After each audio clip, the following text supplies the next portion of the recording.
Just Being Me podcast.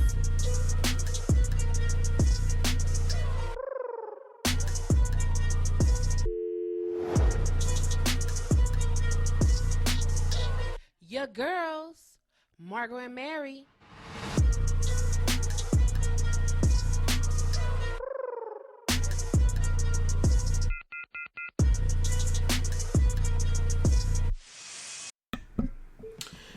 The bell rings loudest in your own home. As you look around a community, society, the world, you probably see many things you would like to change. Injustice, inequality, hatred, and poverty probably disturb you. You may be angered by the lack of respect and insensitivity to people and their needs. You want to speak out and sometimes strike out to make the changes happen. But don't forget that God works from inside out. You must first look within yourself to eliminate the fear, the anger, the imbalance in your life. Then and only then can you move forward to create peacefully and powerfully the changes needed in the world. The world I want begins with me. Yeah. Yes. Hey, I like that. That was really nice. Yes, very, very fitting for our world right now. So absolutely, thank you, Iyanla Van Zant. Again, we read what is it? Oh, the Acts of Faith Daily Meditation for People of Color, and that was for April 22nd, and it was perfect. Hey y'all, welcome to episode 92 of the Just Being Me podcast. I want to thank you again for tuning into our podcast. Hey, Miss Mary on the box. Hello. How are you? How are y'all? We want to say hey y'all to you guys that tuned in last week and this week. Hello. Please continue to spread the word to your friends and your family about our podcast. You can find us on Apple Podcasts, Spotify, Google Podcasts, Castbox, Spreaker, iHeartRadio, Deezer, Podcast Addicts, and Amazon Music under podcasts. All right, y'all. Let's just jump into our weekend. There it is. What you do this weekend? What you do this weekend, Miss Mary? Did some shopping. Did some cleaning, did some cooking. Shopping, cleaning, cooking. That's right. Yeah. Yes, I did. That sounds like a good weekend. I needed to do a deep clean in my room because, I kept telling you that, it was like my nose was like, acting really funny and, I just felt like I always had allergies or something and they weren't going away. So I just thought I should move my bed. Which was very heavy, and vacuum up underneath the bed. So I did that, and clean, my baseboards and, the window sills and everything, and dusted everything and vacuumed and, the mattress and flipped. You know what I mean? Yeah. Because I was like, something gotta give. Right. Something gotta give. Something has got to give. Did that spring cleaning. I did that. Then I got out of here for a minute and went over to Joann's. Okay. And bought some things. And then I came back home. And then Sunday, kind of relaxed a little bit. And then I cooked a nice dinner. I had some ribs.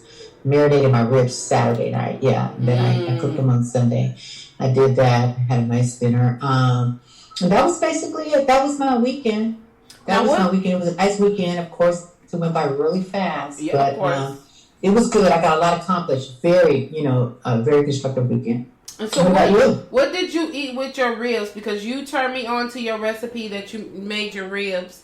So I was like, well, what size do I eat with my ribs? What I did was I actually had some cauliflower rice. That's right. Bird's eye. Okay.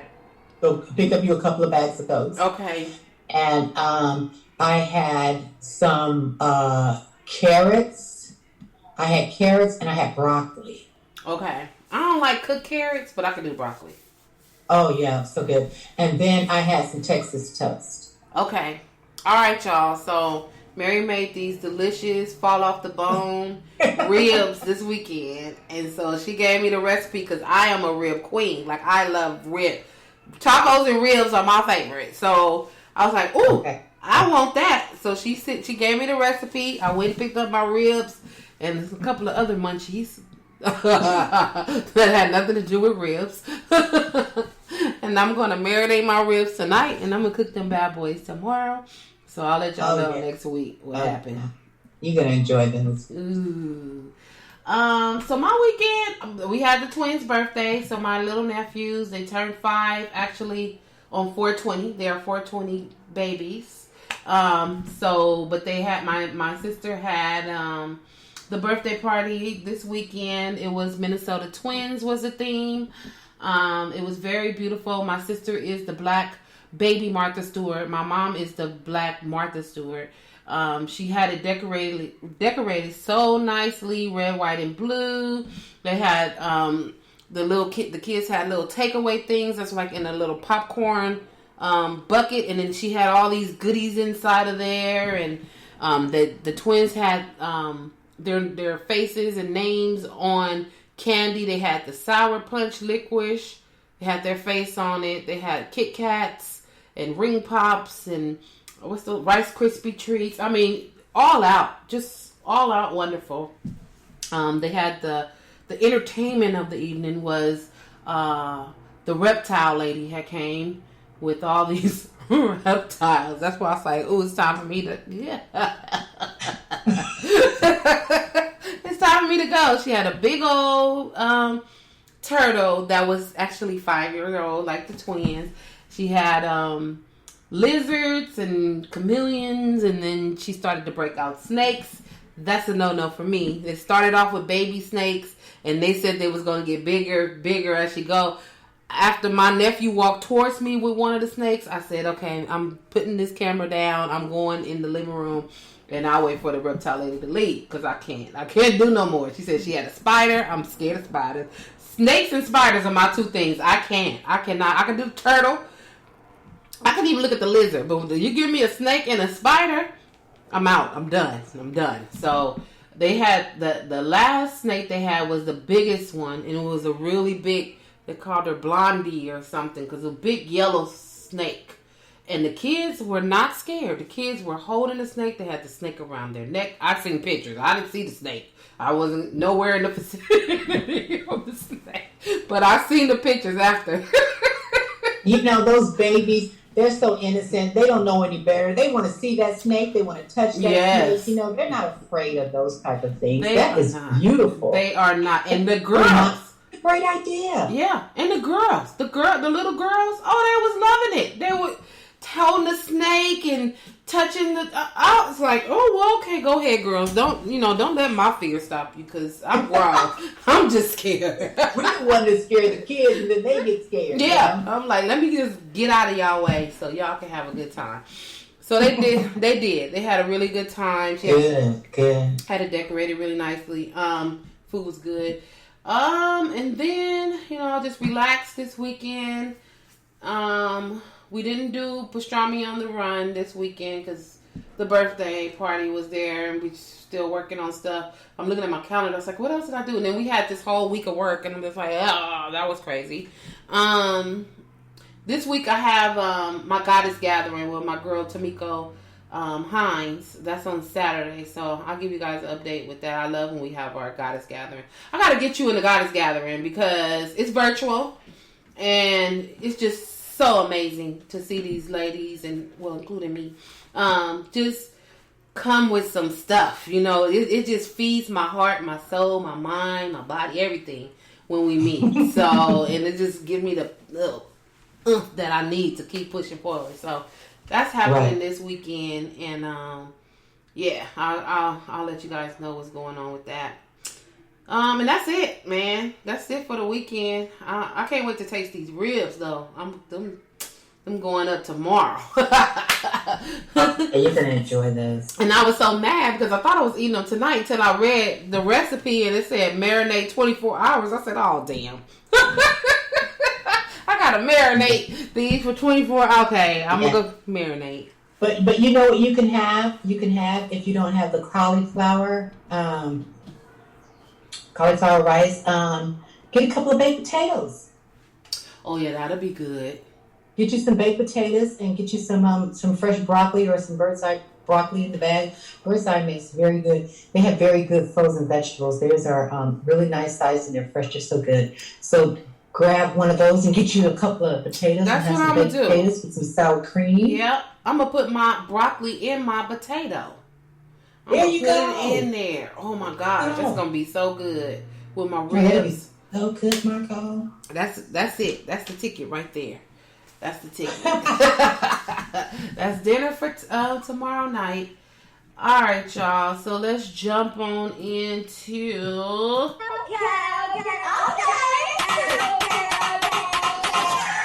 Okay, let's talk about it. Guilty, Mr. Derek. He ain't Mr. I'll take Mr. back because that guy, y'all know who I'm talking about, was guilty. He guilty. And he will get his sentencing in what, 8 weeks? 8 weeks? Yep, 8 weeks. So we are happy as a people that we did get justice. He's looking at what, 40 years. So let's see how many years he'll get. But I was just glad to see a guilty verdict. People was, ready. People was on pins and needles and they didn't know which way they was gonna go. They had something on TikTok where they said, they was sitting there waiting for the verdict. They had on they verdict clothes. And so when they got the verdict, it was guilty. So then they start taking off their hoodie and all that stuff. But like, okay, I guess we ain't going out. Guess we don't have to roll. That's cool. Yeah. So I was happy to see that. I know that Miss Mary, you was ignoring the whole case because you were just over it. I was so overwhelmed. Mm-hmm. And, as soon as the jury, when they were released to go and, figure it all out, I was like in another zone because I was just like, I was dreading that because I'm like, when they walk out, it's not going to be what we want to hear. Right. You know what I mean? And then I just felt like, here they go, Yeah. They got a trial. They're doing all this, and it's going to be another letdown. Yeah. It's going to be another letdown. I don't want to see these people's faces. I don't want to look at these people after this is over. Mm-hmm. I just don't want to because I'm tired of doing this way. Right. Right. I was just so over it. I was just like, oh my God. Yeah. I was done. Yeah. Especially when they start doing the closing remarks, I'm like, I shut down. Right. And I enjoyed I didn't watch any of it. I didn't know, I would see whatever they would do on the little news clips or whatever. But I didn't watch it. But it was on my TV one morning when I was getting dressed. It was the closing remarks. So I was able to watch like the very beginning of it. Like the judge talked for like 30 minutes explaining this and that. And blah, blah, blah. But I was like, why am I listening to this? But then I just had it on and I was like, let me see. You went down a rabbit hole. Yeah, and I was like, okay. I even recorded it. I did not finish watching it because I just didn't want to. But the closing remarks for the plaintiff, the defense is the bad guy, right? So that's the other side. The defense is the other side, right? Mm-hmm. Okay, so it was for the plaintiff. So when he started just laying down everything, he went from when George Floyd was a baby, he showed pictures and him and his mom and he just painted this really beautiful picture of George Floyd. And that's probably what got me intrigued, like, okay, what's happening? I didn't read the story. Anyway, but he did that, then he went on to when he was an adult, and then he started just doing the scenes of how this man, George Floyd, it was a call, and we all know the story, but it was a call of a counterfeit $20 bill, which did not constitute anything to be done where a police officer will walk up to this man's car with a gun drawn. And from his body cam, they just show how the police officer walked up on George Floyd's car and he turned around and his face was like, what? What? What the heck? What's happening? What's going on? What did I do? He was in shock. Anybody that I know who gave a counterfeit bill to a store that's right across the street is not sitting across the street. They're gone. They're out of the area. I'm gonna get my little whatever and I'm out. They're not sitting across the street.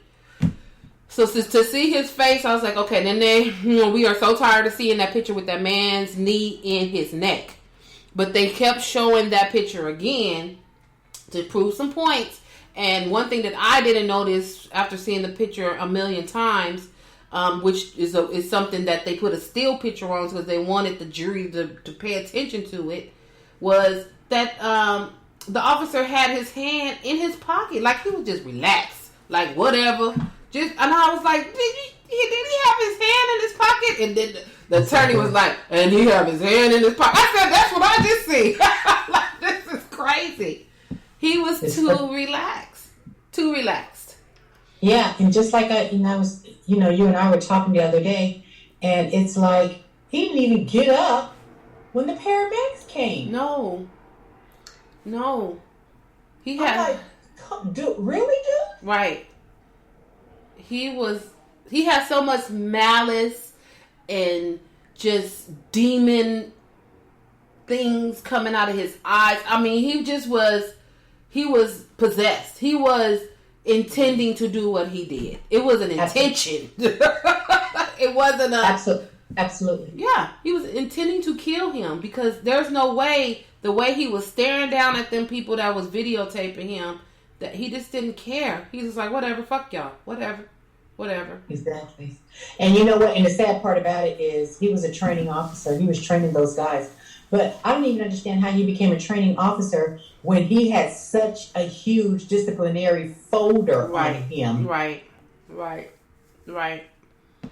And you are allowing this nutcase to train your officers? Right. And now they're caught up in this crap? Right. How many people have he trained? So this is why we having issues in the police department, because you having a person that's like this, that's training. So he's training them how to do stuff like this. So that's why that's the product. That's a product of somebody teaching this person, teaching other people how to be like him. They're trying to it was another part where they showed that when they were trying to put George Floyd in the back of the police car, they had already had him handcuffed. And he was like, I'm claustrophobic. He said, I can't. And you could tell in his face was like, he was scared. He was that man, that attorney drove it home. Like, I was looking at the screen like, wow, yes. Like, he painted the picture. He painted that picture so clear. And then they played the video of him saying, no. So then they pushed him in the car. And then here comes idiot cop. And you see him walking up. So then they pull him out of the car. And as they pull him out of the car, you hear George Floyd say, thank you. This man is not, this man is handcuffed. All that extra that y'all doing to him and all, you didn't have to do all of that.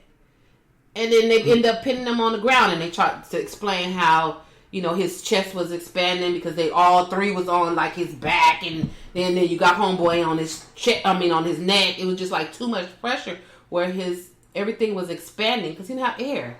His heart is expanding, his chest his rib cage, everything is expanding because it's trying to get air and it wasn't getting it.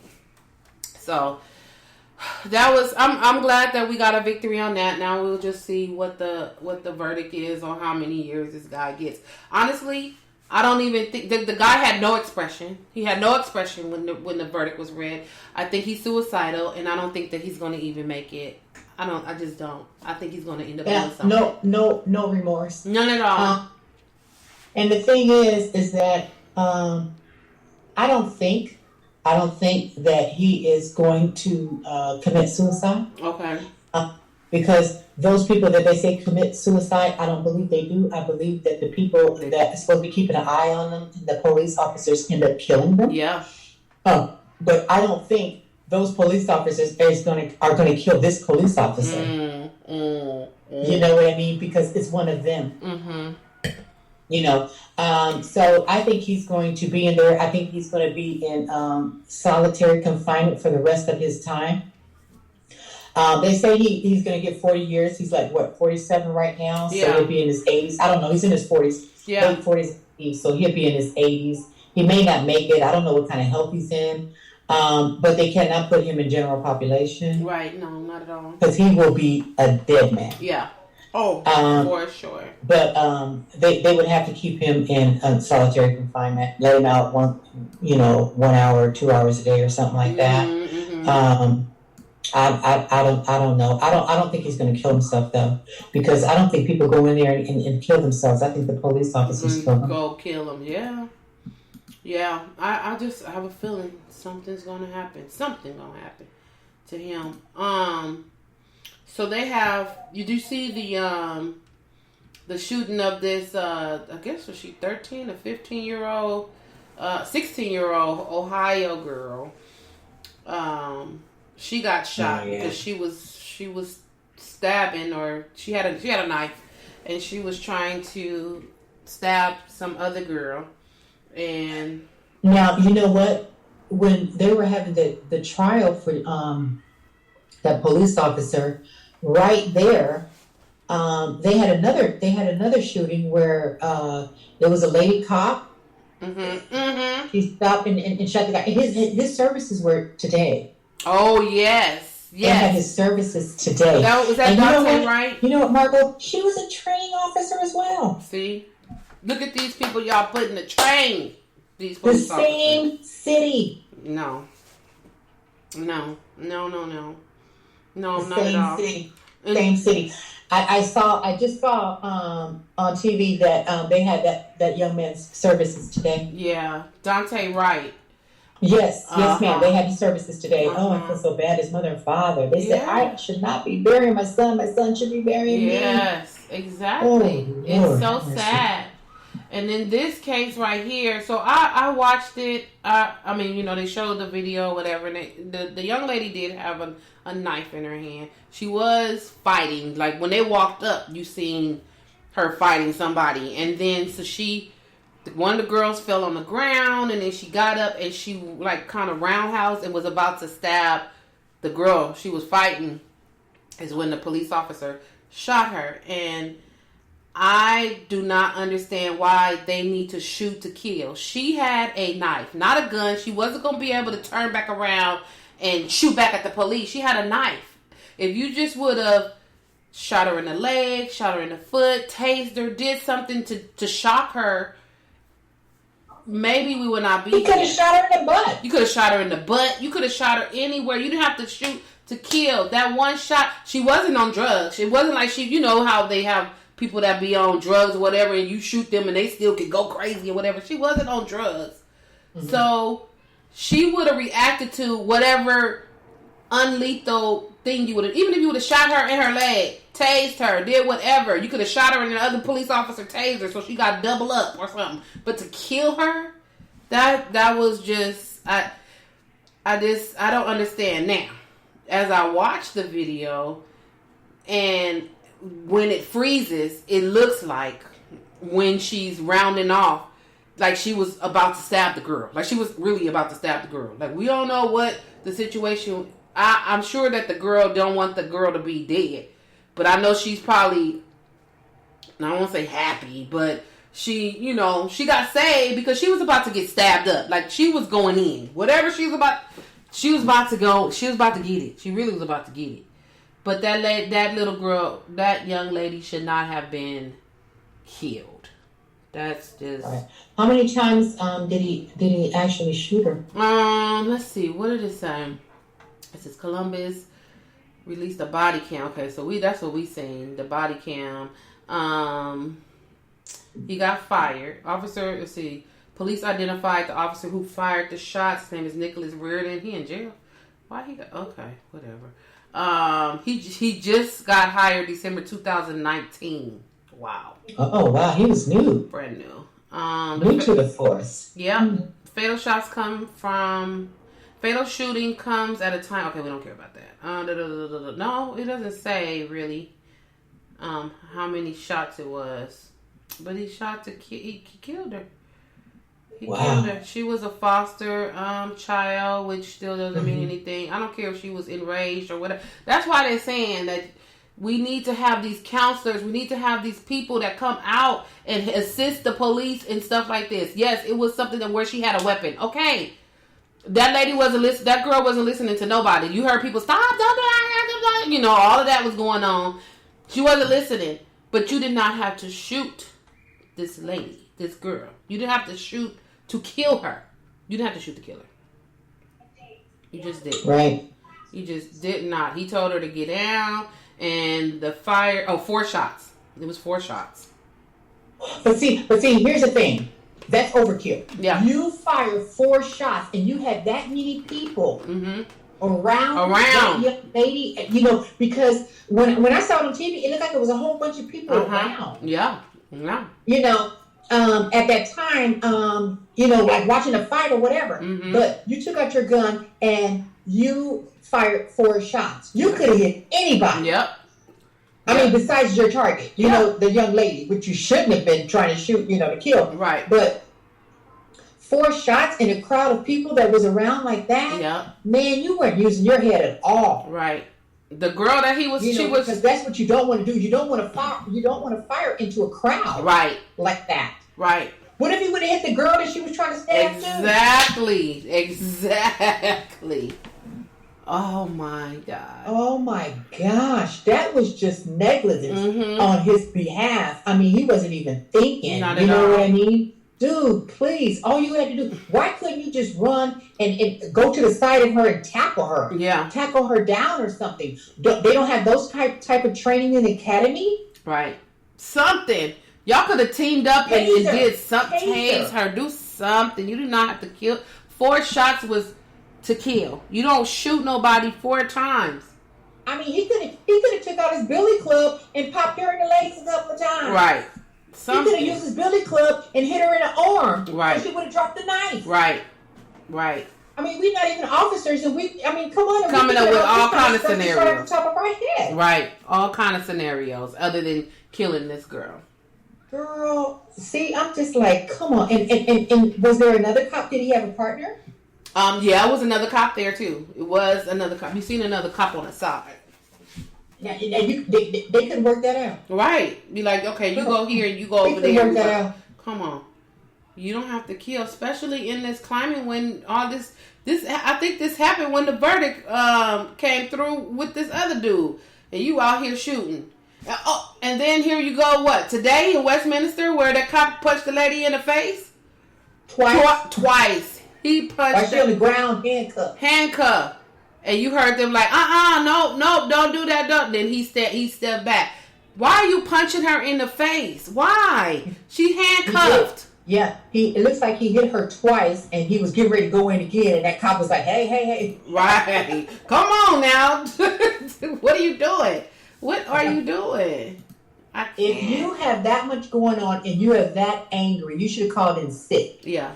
You know, you should be in the business of diffusing things, not just, letting it get to you and then go in and use, unreasonable force on these people because you hung up on something or whatever. I mean, you have no business being a cop, sir. Not at all. Not at all. He's been placed on paid admin leave, pending internal investigation. Like, that's clear. Like, y'all just need to let him go. Why are you punching these people in the face? This lady is handcuffed. She handcuffed. She ain't doing nothing to y'all. And she a woman. And she a woman. What's she gonna do? She's a woman. I don't care how much she may have kicked her feet or whatever. You're 3 men. It's 3 of y'all. If y'all can't control this lady. You know what? I don't care how many, assholes she might have called you or bitch she might have called you or whatever. It didn't constitute 2 punches in her face. No, it did not. While she was handcuffed. Right. Yep. That didn't make any sense. So there's another officer that needs to go away. They just need to reform all these cities. Yeah. I'll say it, and I'll just say it till the day I die. Mm-hmm. They need to just go and reform these cities because the training is not there. Right. These people that are cops. I don't think they understand what their positions really are and what they're supposed to be doing. Right. You know what I mean? It's just really crazy, and it just takes you back to things that happened years ago. And I don't want to go back there right now. Mm-hmm. But their job was to go and run down slaves and bring them back or kill them or hang them or whatever. You understand what I'm saying? And it's like they still have that type of mentality. Yeah. Because if you really take a look at stuff, a lot of our men that are getting killed in the vehicles. Yeah. That vehicles stop. Yep. You know what I mean? And stuff like that. And targeting them. I just think they got it all wrong, and they need to revamp that. They need some new materials. Mm-hmm. They need some new, fresh people coming in, doing these trainings and things like that, and who they making captains and commanders and things like that. Mm-hmm. That stuff needs to be re-examined. Mm-hmm. You know what I mean? And anybody that has write-ups and things like that, they shouldn't be promoted that easily. No. In these positions and stuff like that, because it's so much stuff. They just need to redo it. Yeah. They just need to redo it, Margot, because this stuff is not going to stop. I mean, it's just like when they see a black or a brown face, it's just like going to kill. Nobody gives a damn. Going to kill. Like, I can tell a lie about it. But see, you can't do that anymore because you never know who has a camera and you're getting filmed. Right. Yep. You know what I mean? And you can't say anything, when you're on tape and they see you doing wrong and stuff. And it's just like, the police, they get a bad rap. You guys are like, cowboys out here. Right. You're supposed to be protecting the servant. Supposed to be protecting, but y'all not. You're protecting each other. Each other. That's crazy. I can't. So they had TMZ had reported that Digital Underground Shock G, the Humpty dance, that dude Shock G passed away today in Tampa, Florida. They found him dead in a hotel room. So no more Humpty. He was 57 years old. Wow. Yep. Wow. They're supposed to be having DMX funeral this weekend too. Oh, are they? Okay. Yeah, I think it's this weekend. Yeah. Yeah. So he's close family and friends. Oh, okay, that's good. And then we didn't report last week as well. Black Rob, the rapper Black Rob that used to be with Diddy, he passed away too on the 18th. So on Sunday. I didn't know who that was. Yeah, he was a rapper. He used to be with Puffy on the Bad Boy, but he had some issues that was happening with him. He was battling kidney. He had kidney failure. He was battling with kidney failure, so he passed away. I'm trying to think of his songs. I know his songs. I can't think of one, and I don't want to say the wrong song while I'm on air. So, but yeah, he was having some issues and. People were trying to get on Puffy, saying, you were supposed to be helping him. He became homeless at one point.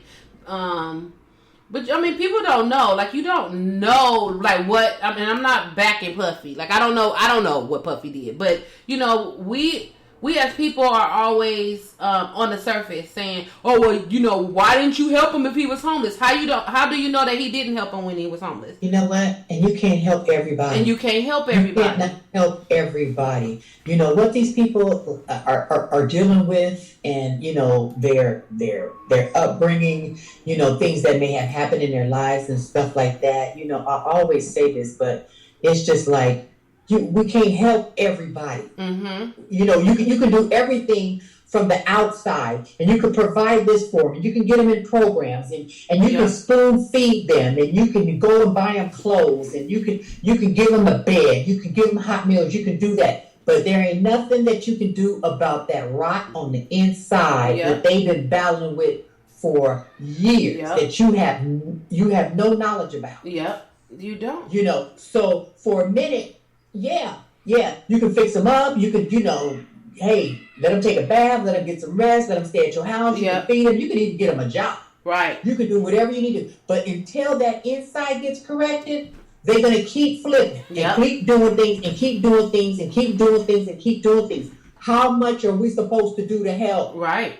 sometimes you have to turn your back and say, I pray for you, but I can no longer deal with that. I can't do it. I just can't do it. Right. I can't do it anymore because, I need to let you go in love. Yeah.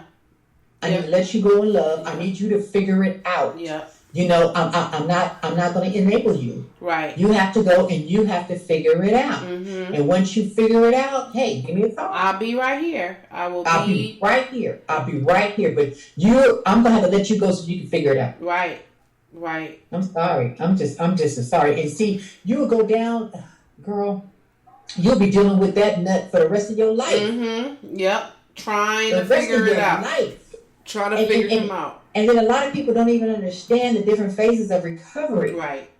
And how many times that people are going to, go back. Yeah. It's going to be so many times. And sometimes, they will never come back because then an OD. They didn't did whatever it is to take their life. Because the outside look pretty, but that inside. Yep.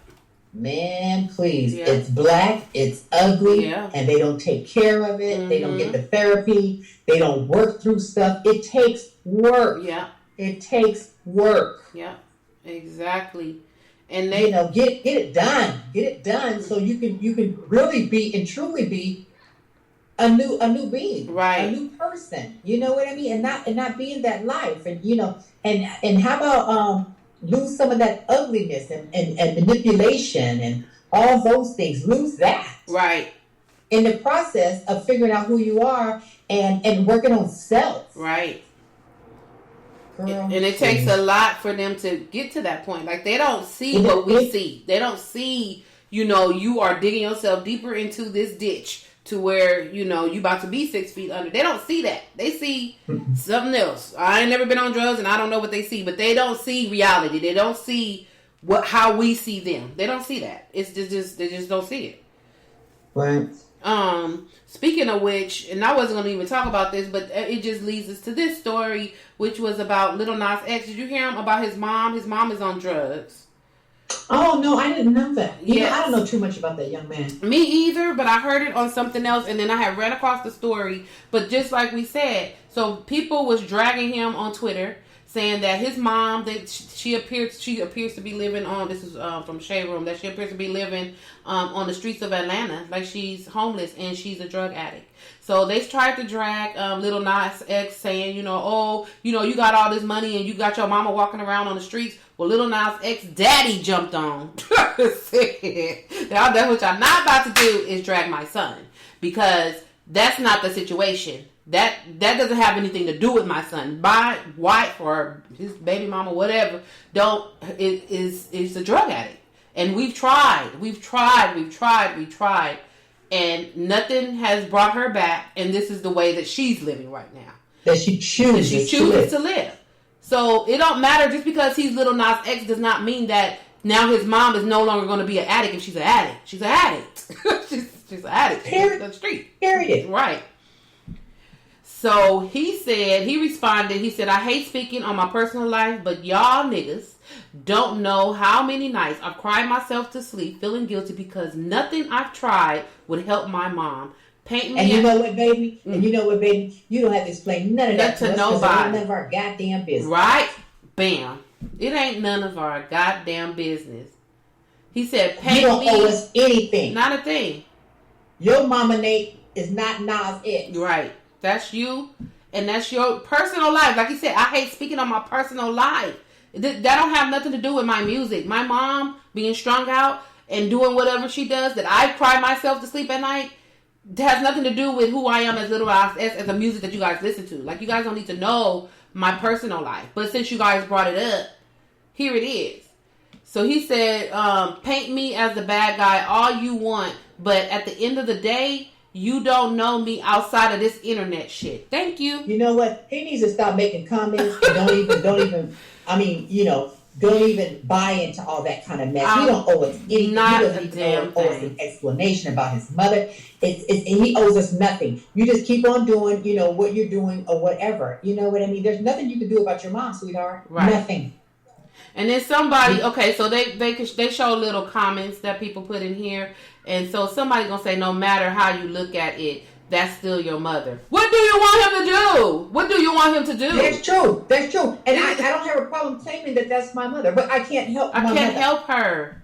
I can't help my mother. When my mothers get good and tired, and she really wants some help, and she'll come and ask for it. Right. The next person replied and said, you can't help someone that doesn't want to be helped. Exactly. Thank can't. You. Thank what you. Are you talking about? You just can't keep pushing. That and lady you don't want know what help. kind of demons she fights. Yeah. She don't want help. She don't want to be around him. That's why he cries about it, because he wants to help her and she doesn't want the help. Mother. Yeah. Sure he does. Yeah. So I'm like, That's really sad. I'm like, ugh. I seen that story. I was like, nah, I'm not going to touch that one. But because we was talking about that tied right into that. This last story. Wait. Let me back up. So LA County has the LA County has been told by the courts that they need to house all the homeless people in Skid Row by October. So now LA County is going to courts to say, hold on, we can't do that. Now, by October, it's a lot of homeless people in Skid Row. They're going to have to build the housing. I don't think that they should say by October. That's just a couple of months away. This problem did not start in a couple of months. This problem started in a couple of years. Years in the making. So I think that October is 6 months away. They got plenty of time. I don't think that's enough time. They need to get a plan. This is okay. So I'm just going to say like this, because I know, because I worked in Skid Row for like over 15, almost 20, about 20 years. And I've lived not in Skid Row, but around the corner from Skid Row, in Little Tokyo. There are a lot of individuals, and we know, that are sick in Skid Row. And it doesn't matter what housing you have for them, they are not going to live there. They're going to stay exactly where they're at, on Skid Row. And there are a lot of them that's like that. Now, because of the pandemic, there are a lot of more people that's out there that if you offered them housing, if you had housing for them, housing was available, they would definitely jump on the opportunity. But the ones that have been on Skid Row for a long time and they are mental, they don't want your help. They don't want your handout. They don't want nothing. They have figured their way out in Skid Row. They figured it out. That's just how they're going to live. And they're not going to go into their housing. They're not going to do it. They're not going to do it. They don't like rules. They don't like the housing situations. Where I used to work, they had what was called Project 50. It was called Project 50, and this is where the company that I work for, the organization I work for, they went to go find the 50 most vulnerable, hardcore, homeless individuals in Skid Row, and they put them in the housing that was developed by this organization. Do you know the majority of those 50 individuals did not stay in that housing? They put their belongings, the things that they tried to keep sacred to themselves, like whatever was in their what's the things called? Like a cart and all that stuff. Or their baskets. Their baskets, their box. They put all that stuff into the place that they were given to live in. And they stayed out on the street. They wanted to just make sure that their stuff was protected, but they wanted to be out on the street. So it's hard. Like, it's easy for us to say, well, just get them housing and get them up in there. They don't want to be there. They don't want to be there. So it's something else. They really need to figure something out. Is if they make a park so that they all can be in this park and it's not like all out on the street. Something. There's a way to do it. But I don't think by October it's going to be done. I think first of all, I think they should do it in phases. Yeah. And I think the first phase should be women, children, families. Mm-hmm. Move the families. Get those families together with those children. Get those people first. and get them out of there and put them in housing. I agree. Okay.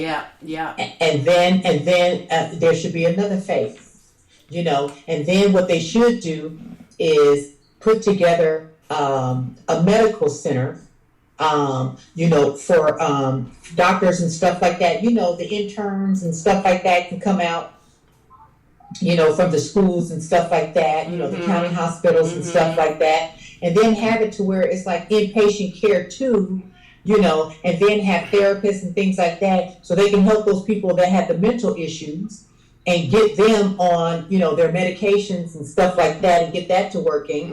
And, get somebody that really, really cares about the community. Right. That has this background and these credentials. Right. And then, they can work on that phase of people that, have issues and stuff like that. See if they can contact some family members and stuff like that once they get to talk to somebody, some outreach and stuff like that, and try to get those people. But I think they should do it in phases. I agree with that. They should definitely do it in phases. Then have some rehab for those who, are out there because of the drug scene. Get some rehab for them, get some mental for the mental. And then, get the housing for the women and the children. Yeah. And the families or whatever and stuff like that. They have no business having those kids in that type of environment. Yep. A child should be able to have hot meals, yep. A bed, a roof to study, and things like that. Not on the streets with these grown-ass human beings living in cars and things like that, seeing all this stuff, being open to all this stuff. Yeah. You know what I mean? They should be able to stay a child as long as they possibly can and get their education. They can't get an education to do homework or nothing like that. They're living out there in the streets trying to survive. Right. Especially with this pandemic right now. So I think that's the way that they ought to do it. They ought to really think about it and stuff like that, and don't be telling lies and sit up there and talk about what you're doing with the money and what you ain't doing with the money, right, and stuff like that. I mean, the mayor of Los Angeles was on the TV last week talking about how he had these billions of dollars and what he's going to do for LA. And remember, Margot, when was it, last month? We were talking about this hotel down there, remember? And I was saying to you, how long has Skid Row been down there? Right. Why haven't they ever done anything about Skid Row in all this time? Skid Row has been Skid Row too long. Yeah. And nobody has done anything about it. No. Yep, Skid Row has been there forever. There is no reason that there is still a Skid Row after all these years. Right. That is just ridiculous. Yeah. And big as Los Angeles is, and they haven't figured out anything. They haven't figured out anything. And they not, and like that. They didn't have no problem building that goddamn stadium. Oh no. And all the lofts and all of the nice things that they build downtown. This bull crap. They figured out how to move. They shift people. So they have Skid Row, but they build all of the Whole Foods and all these lush places and these nice high-rise apartments and lofts and all this stuff around Skid Row. But they ended up gentrification. They pushed them all into this one area. Now they're like, it's so many people in this one area, so now it's a focus. Because before that, it was like able to be scattered around and be you over here, you over there, you over here. No, now they all push them to over here in this one area, and it just looks like a hot. You can barely drive down that street. It's 6th Street. You can barely drive down 6th Street because they have all those tents. The tents take up the whole sidewalk. People are walking up. They don't care your car coming down that street. They walking in front of your car. They cussing you out. They doing all kind of stuff. It's just like a whole. When you turn down that, if I remember when I was younger, I didn't know nothing about Skid Row, and I went and dropped somebody off at. Not as an adult. I mean, I've heard of Skid Row, but I've never been there before. I've never been there. So I went and dropped a friend off at the train station, the Union Station, and I made a wrong turn. Okay. I made a wrong turn, and I ended up in the middle of Skid Row. It just looked like Thriller, like Michael Jackson. All these people. It was at nighttime, and all these people just walking around. I was in the car by myself, and I was like, "Oh my God! Like, how do I get back to the freeway? How do I get to the freeway?" I was like, "Oh my God!" I will never forget that. Then I ended up working down there. I know my way all up and through downtown now, but it's scary. It's really a scary sight, and they need to do something. I agree that something needs to happen. I just don't think by October. Can we give them a year to get it all together, even in the phases. Like, by the year, everything should be in place. Not like, okay, it's a year, now this is what we're going to do. No, within this year, when next April come back around, everything needs to be done. Like, people are in places. I like the idea of, like, the doing it in phases and being with the mothers and the children and families and stuff like that. Get them out of there. Get them out of there. And you know what? Can we work on those people that are living in those motorhomes and those campers and stuff out in the streets too? Yeah. Can we haul those things away in the garbage and put them in housings as well? Yeah. They homeless too. That? Because the streets, they have so much garbage on the streets from these people parking, and they're using a restroom and stuff, and they got these, it's so unsanitary. They have these hoses and things like that coming out of these motorhomes and stuff. Where is that crap going? Right, and in our sewer, that's gross. You know what? They need to say no parking on those streets, up underneath those bridges and stuff like that. Mm-hmm. And those RVs, get them off the streets. Go talk to those people. Tell them to come down to this meeting so they can give them housing. Yeah. And get rid of that stuff. This is ridiculous. We can't do no better. We need to. We definitely need to do that. Do better. Do better with your people. So the last story is they have the migrant children of Mexico went to the Long Beach Convention Center. They're housing them over there, which I think is really great. I'm glad. What's the mayor's name? What's the mayor? Garcia is opening up that convention center. That the convention center hasn't been open since COVID because they're not doing anything. So look at all that space that they have, and for them to open up that space to house these immigrant children or migrant children, it's just a blessing because they didn't ask. I watched, and I just wanted to freaking cry because I watched a news situation where they had the parent, I don't know who it is, an adult, put 2 kids over the fence, over the border, and dropped them. These were 2 little kids. It could not be no older than 1 and maybe 3. And dropped them over. So they seen them, and the Border Patrol seen them, because they have cameras over there, and they seen them drop them. And the 2 kids are and then they dropped their bags, 2 bags. Dropped the 2 kids, dropped 2 bags, and then they went off the other way on the other side of the fence. I wanted to cry. What are these kids going to do? What if it wasn't a camera? What were they going to do? What were they going to do? Like, they just feel like they just have to give their kids an opportunity. They don't care. They just don't want them there in Mexico or wherever they're coming from. You know what I mean? Yeah, they want the kids to have a chance. They'll have a better chance at something on, United States, over here. Yes, I don't know. Yeah. I don't know what they go through over there, or I just don't know, and it's just so sad. It's sad. It's just so. Yeah, I don't understand. I mean, not that I don't understand. I know that it's not a good situation in Mexico. It's just not.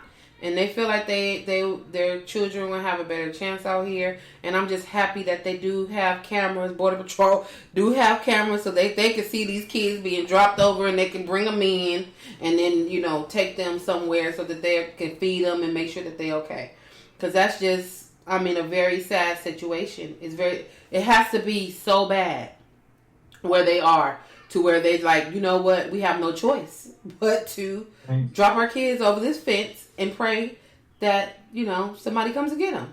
And I was like, that's just sad. It's just a very sad situation. So I was happy to see. You said that they were looking for what? Books and stuff to go over there? Yeah, they were looking, not necessarily textbooks, but they were looking for books for the kids, whether they're in English and Spanish, looking for donations for books. And they're going to have a lot of different places around Long Beach where you can donate your books and stuff. And they're going to go over to the convention center for the kids. Oh, that's awesome.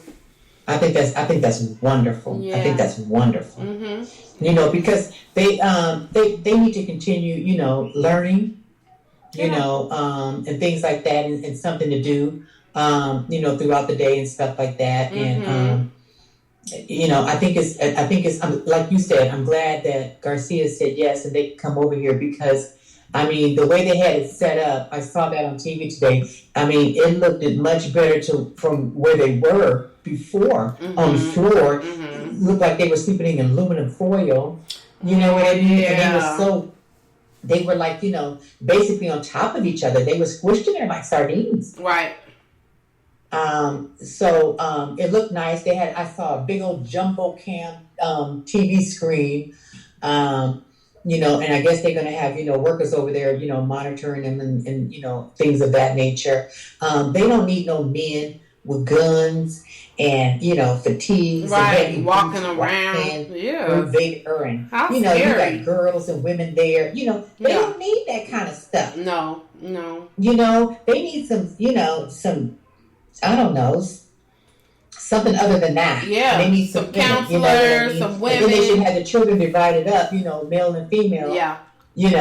They should do that too, because some girls need privacy sometimes. You know what I'm saying? Right.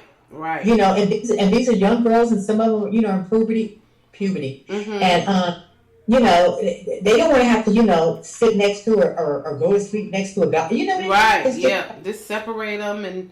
You got to separate them. It's too much. And things like that or whatever. And I just hope, I don't know who's going to be down there, keeping their eyes on them and taking care of them. And, but I'm really happy that Long Beach has chosen to do this. Yeah. I think it's wonderful. I think it's wonderful. Yeah, I do too. I think that's a really great idea. I'm glad that they're doing that. That's one thing that we can get right. Yeah. Okay, look. There is a pot of gold at the end of the rainbow. For some of us. Yeah. So, with some of us. Oh, look at that little Some boy. of us. Okay, so that's it for Let's Talk About It. You had something to talk about in your on your soapbox.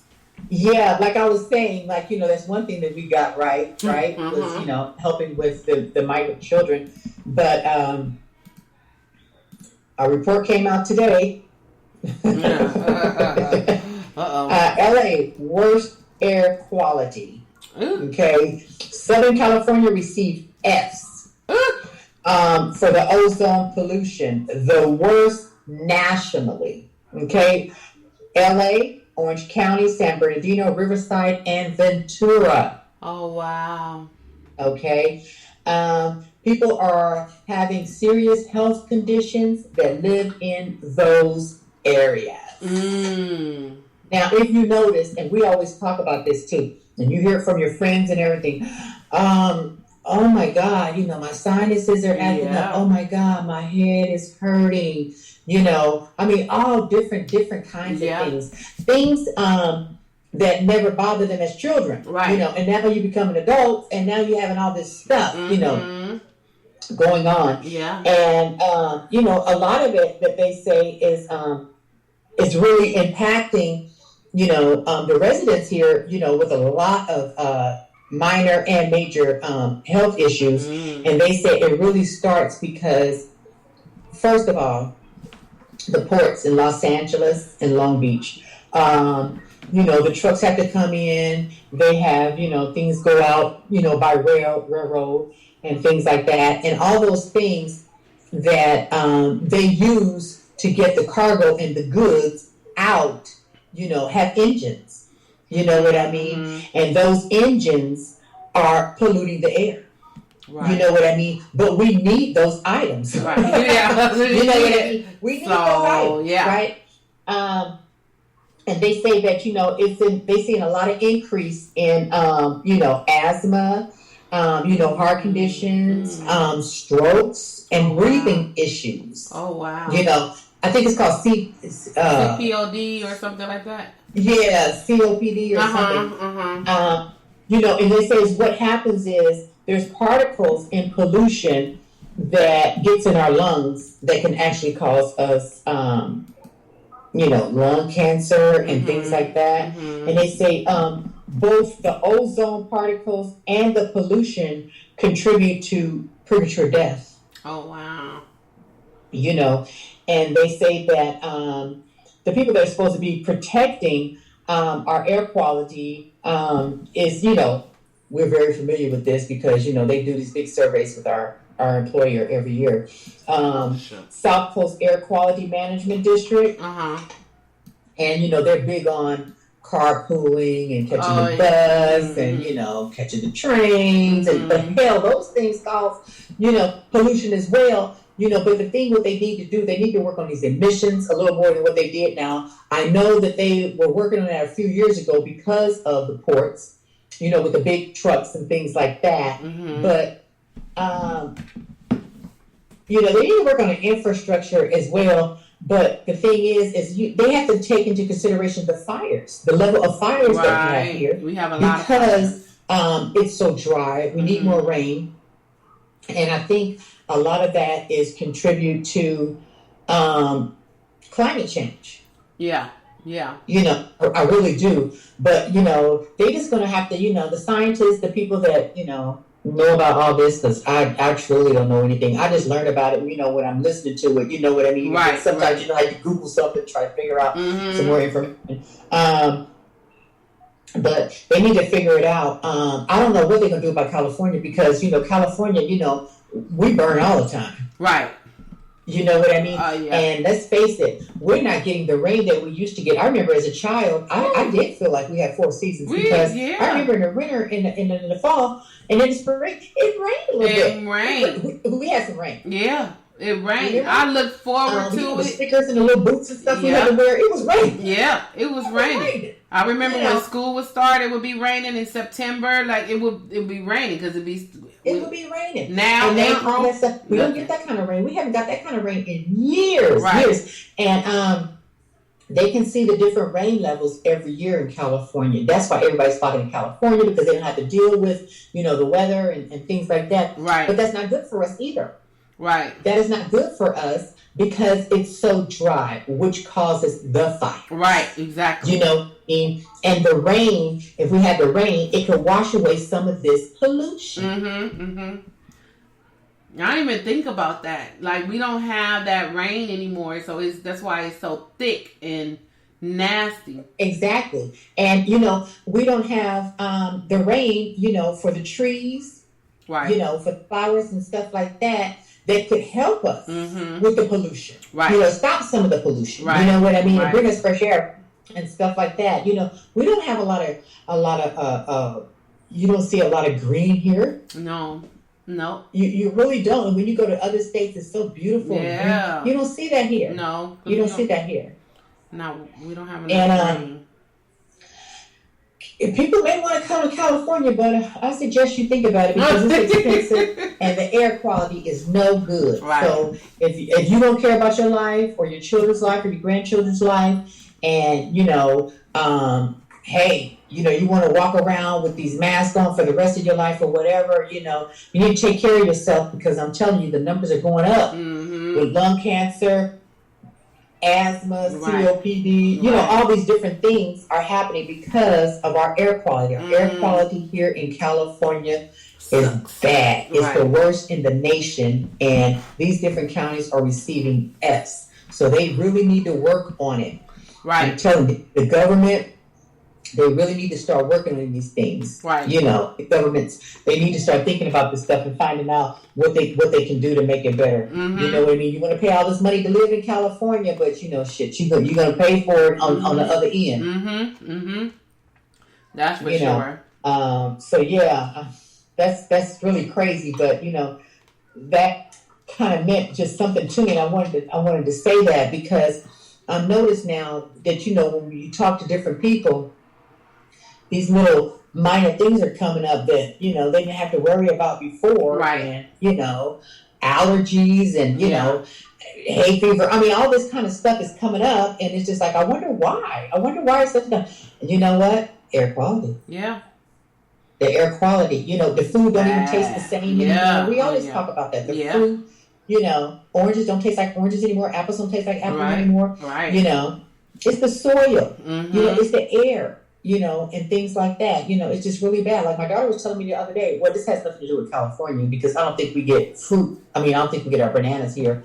But she was like, bananas that grow on trees and the palms and everything, she says, an average banana is not as big as we buy them in the stores. Bananas are small. Our bananas are humongous.